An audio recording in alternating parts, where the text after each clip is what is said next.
Hello बच्चों, एक और नई वीडियो की शुरुआत करते हैं। आज की वीडियो में हम आपके ज्योग्राफी के चैप्टर ईयर को पढ़ने वाले, जो कि क्लास 7th की बुक का है।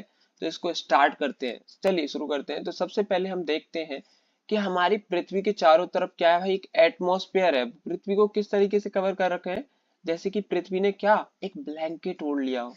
आप भी जब देखो भाई, सर्दियां होती है ना, सर्दियों में एक चादर ओढ़ लेते हो ना कि अरे ठंड ना लगे, हमें गद्दा वगैरह ओढ़ लेते हो। सेम हमारी पृथ्वी भी क्या ऐसे ही एटमॉस्फेयर को ओढ़े हुए है। किसको ओढ़े हुए है? एटमॉस्फेयर को। अब यहाँ पे हम आगे देखते हैं कि भाई हमारे एटमॉस्फेयर में है क्या। हमारे एटमॉस्फेयर में अलग अलग गैसेस है। क्या है? अलग अलग डिफरेंट टाइप की गैसेस है। उसका कंपोजिशन है हमारा क्या, एटमॉस्फेयर। जैसे कि हम देखते हैं, नाइट्रोजन कितनी है? 78%। देखिए यहाँ पे दिख रही है नाइट्रोजन कितनी है? 78% है भाई, 78% सबसे ज्यादा है। फिर उसके बाद हम देखते हैं ऑक्सीजन है 20.9%, तो इसको हम मान सकते हैं 21% ही है। और इसके बाद दूसरी गैसेस है, जैसे यहाँ पे देखिए अदर गैसेस लिखा है 0.17, आर्गन 0.90। वहीं कार्बन डाइऑक्साइड कितनी है? कार्बन डाइऑक्साइड है 0.03।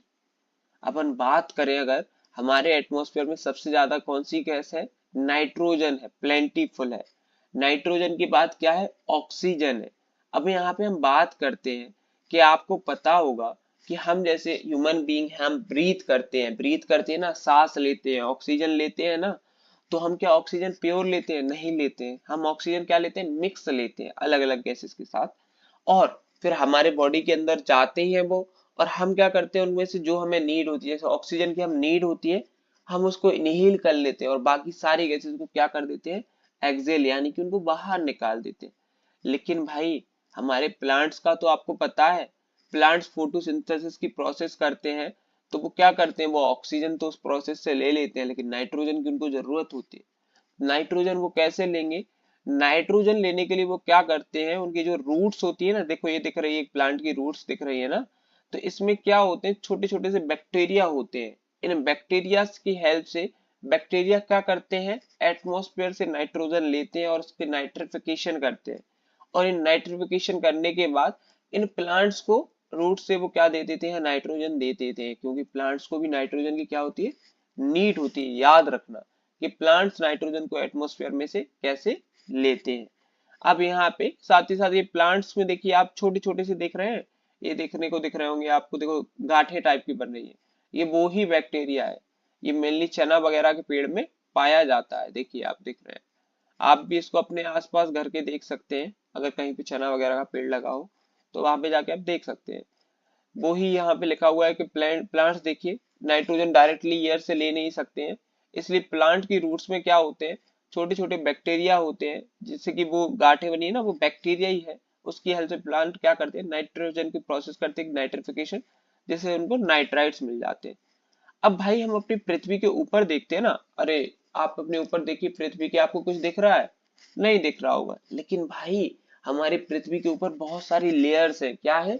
लेयर्स है, जिनको मेनली क्या कहते हैं? ट्रोपोस्फियर पहली लेयर है, सेकंड है स्ट्रेटोस्फियर, थर्ड है मेसोस्फियर, फोर्थ है वापस से यहाँ पे थर्मोस्फियर है। यहाँ पे रॉन्ग टाइप हो गया है तो यहाँ पे ट्रोपोस्फियर लिखा आ गया है। यहाँ पे क्या है? थर्मोस्फियर है। यहाँ पे क्या है? थर्मोस्फियर है, ना कि ट्रोपोस्फियर है। और फिफ्थ और लास्ट स्टेज है एक्सोस्फियर। क्या है? एक्सोस्फियर। तो हम स्टार्ट करते हैं, सबसे पहले हम देख लेते हैं ट्रोपोस्फियर क्या है। भाई ट्रोपोस्फियर क्या है? हमारे पृथ्वी की सबसे पहली ऊपरी लेयर है। इस पे क्या है? हमारे ऊपर जो बारिश होती है, फॉग दिख रहा है, साथ ही साथ जो आंधी तूफान आते हैं वो सब इसी लेयर के अंदर आते हैं। आप जिस लेयर में रहते हैं वो भी क्या है? ट्रोपोस्फियर है। ट्रोपोस्फियर लेयर को याद रखना, पहली लेयर है ट्रोपोस्फियर। इसके सेकंड बाद कौन सी लेयर आ जाती है? स्ट्रेटोस्फियर आ जाती है। क्या आ जाती है? स्ट्रेटोस्फियर आ जाती है। इसमें स्पेशलिटी क्या है? इसमें स्पेशलिटी ये है कि भाई इस लेयर में क्या चलते हैं? एरोप्लेन चलते हैं। क्या चलते हैं? एरोप्लेन। क्योंकि इस लेयर में कोई भी बीच में प्रॉब्लम नहीं आती, कोई भी वहां पे कोई बिल्डिंग तो है नहीं, माउंटेन तो है नहीं, पूरी क्लीन लेयर रहती है। तो इसमें आराम से क्या है? एरोप्लेन वगैरह उड़ सकते हैं। साथ ही साथ इसी लेयर में आपको ध्यान रखना है कि इस लेयर में क्या पाया जाता है?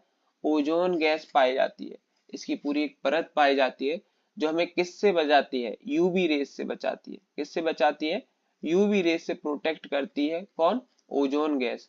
तो इसकी हमें पूरी एक लेयर मिलती है, किसमें पाई जाती है, वो पाई जाती है स्ट्रेटोस्फेयर में, आपको याद होना चाहिए। इसके बाद हम बात कर लेते हैं थर्ड लेयर मेसोस्फेयर की। किसकी बात कर लेते हैं, मेसोस्फेयर की। तो मेसोस्फेयर की स्पेशलिटी क्या है, थर्ड लेयर है हमारे एटमॉस्फेयर की। इसमें मेनली आपने देखा होगा रात के टाइम वो तारे टूटते हुए दिखते हैं ना, लेकिन दिन में नहीं दिखते हैं, क्योंकि दिन में दिन हो जाता है, उजेला हो जाता है, इसलिए बाद नहीं दिखते हैं। ये क्या होता है, जो तारे दिखते हैं ना आपको टूटते हुए, ये भाई तारा तो कभी टूटता ही नहीं है, बहुत कम बाई चांस टूट जाए, मतलब कि डेथ हो जाए उसकी तारे की। तो ये क्या होते हैं, जो अपने एटमॉस्फेयर है ना, एटमॉस्फेयर के पास बाहर छोट बड़े बड़े क्या होते हैं, मीटरॉइड्स के टुकड़े होते हैं। कई बार ये रास्ता भूल के जब हमारी पृथ्वी की तरफ आते हैं तो वो मेसोस्फेयर में आके जलने लगते हैं, इसलिए वो आपको क्या दिखते हैं, एज आप समझ लेते हैं कि भाई स्टार टूट के गिर रहा है। वो असलियत में स्टार नहीं होते हैं, वो क्या होते हैं, मीटरॉइड्स होते हैं। तो मेनली क्या है, मेसोस्फेयर की स्पेशलिटी है कि इस लेयर में मीटरॉइड्स आके बर्न होते हैं और आपको वो क्या, तारों की तरह दिखते हैं।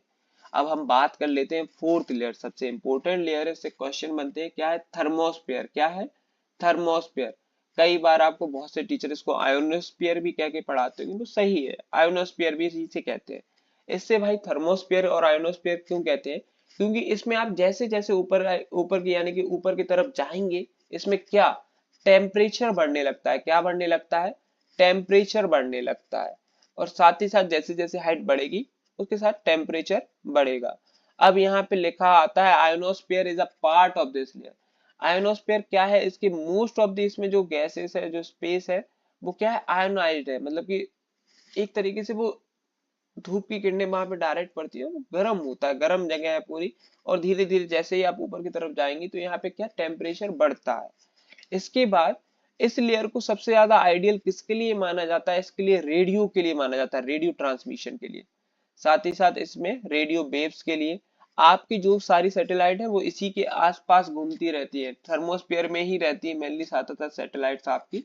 अब इसको किसके लिए आइडियल माना जाता है, रेडियो ट्रांसमिशन के लिए और रेडियो वेव्स के लिए। अब हम आ जाते हैं फोर्थ लेयर में, जिसका नाम है एग्जोस्फेयर। क्या है, एग्जोस्फेयर। यहाँ पे हमने बात करी है, थर्मोस्फेयर हो गया है, मेसोस्फेयर हो गया, स्ट्रेटोस्फेयर हो गया, ट्रोपोस्फेयर हो गया। अब हम आ गए हैं अपनी कौन सी, फिफ्थ और लास्ट एग्जोस्फेयर। आप जैसे ही नाम सुनते हैं एग्जोस्फेयर, आपको ध्यान आ जाना चाहिए कि बाहरी मंडल की हम बात करें, जो हमारी पृथ्वी का सबसे बाहरी भाग है ना, एटमॉस्फेयर, उसकी हम बात कर रहे हैं। तो इसका क्या स्पेशलिटी है, ये बस इसकी एक स्पेशलिटी है कि ये पृथ्वी की सबसे बाहरी लेयर है। Upper most layer of the atmosphere is known as exosphere. पृथ्वी के सबसे बाहरी भाग को हम क्या कहते हैं, एटमॉस्फेयर के एग्जोस्फेयर कहते हैं। यही इसकी स्पेशलिटी। बढ़िया सा देखिए, आपको हमने फोटो लगा रखी है। तो एग्जोस्फेयर क्या है, ये सारी लेयर एग्जोस्फेयर है। इसके बाहर क्या है, बस स्पेस है,